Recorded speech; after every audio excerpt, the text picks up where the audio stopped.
Hello,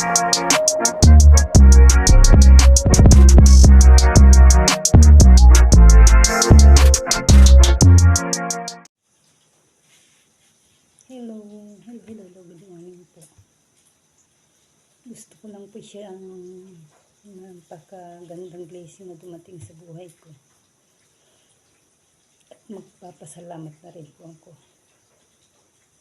Ako nga po pala si Richie Nining ng Agno, Pangasinan. Pero taga-Tacloban ako, Waray. Nakapangasawa lang po ako ng taga rito sa Pangasinan. Last Sunday po nag-live ako, morning. Isa po sa mga naging panauhin ko si Seraki Acosta. Napansin niya po na wala akong viewers. Kaya po nag-stay po siya sa live ko. Then nagtawag po ng mga katim niya.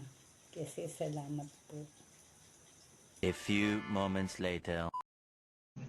1+2 noon. May malayo, may pangmalapitan. Taga saan po kayo?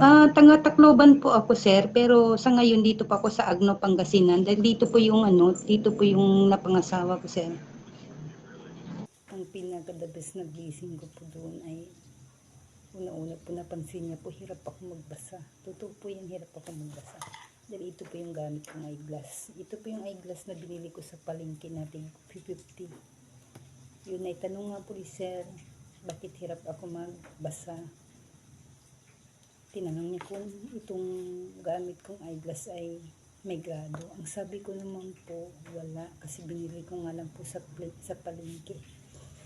Nasubukan ko last year mag-eyeglass. Pero matagal na yun.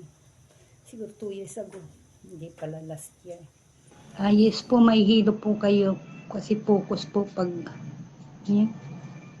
mata nyo na need proper glasses. Yes po. Ano nga po.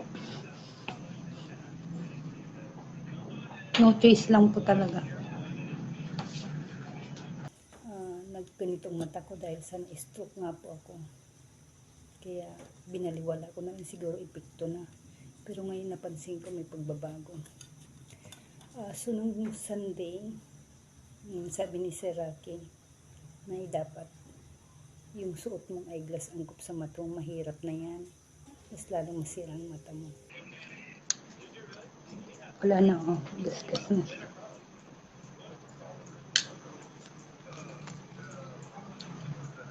Sabi ko nga baka isa pa rin to sa dahilan ng minsan yung nahihilo ako, yung mahinang epekto na rin siguro sa mata ko. A few moments later. Hayaan mo na, tutulungan kita. Nung una ayokong maniwala. Pero pagkatagal-tagal, nakita kong totoo talaga sinasabi ni sir. Kasi yung mga katim niya, nagtulong-tulong po sila. So nung Sunday, pinadala ako ni sir ng pamasahe through Kuskus. Pamasahe na papunta doon sa eyewear, sa clinic dito. Siguro mga 20 minutes ang biyahe.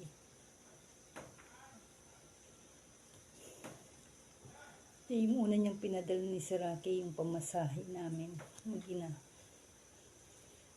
Pagdating doon sa pinuntahan namin, yun, tinawagan ko si Seraki. Pinalam ko na nandoon ako.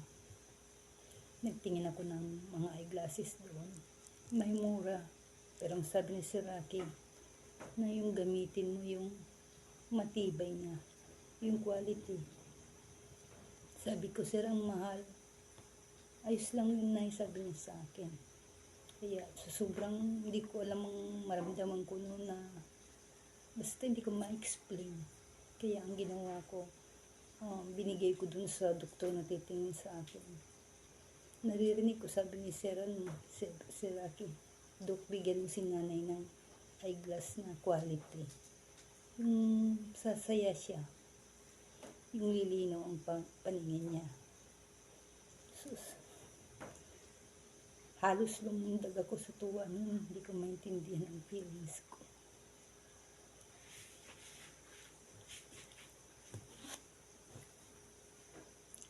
Doon pinadala ni Sir yung pambayad dito sa eyeglass ko. Kaya ito ngayon, ito yung bago. Kaya malinaw ng paningin ko. Hindi na rin po ako nahihilo. Kasi ito, madalas mahilo ako. Siguro nga po, dahil nga po hindi angkop sa aking mata. Kaya sabi ng doktor, huwag ko nang gagamitin. Kaya, Sir Rocky, sa Team Canada, at sa asawa na rin po ni Sir Rocky na si Ma'am Juby, si Angel po. Maraming salamat po sa inyo. Maraming salamat po sa tulong na binigay niyo. Ito po yung maagang pamasko na tanggap ko po. Maraming salamat po. Sana po marami pa po kayong matulungan na kagaya ko. Talagang hindi ko po kaya to. Sa 1,000 pa lang eh.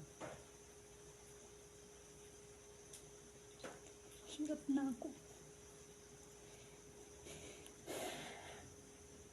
Kasi wala akong anak buhay. May 3 pa akong anak nag-aaral. Kaya sir, maraming salamat po. Ang asawa ko po may trabaho po. Pero isang security guard po. Security guard dito po sa probinsya. 300 pesos ang isang araw. Namin ko po, hindi ko po kaya. Kaya mula sa puso po. Salamat po. Salamat po sa buong team ng Team Canada. Shoutout po sa inyo. Mabuhay po kayo. Sa pangunguna ni Sir Rocky Acosta at ng kanyang may bahay na si Ma'am Juby, si Angel. Thank you.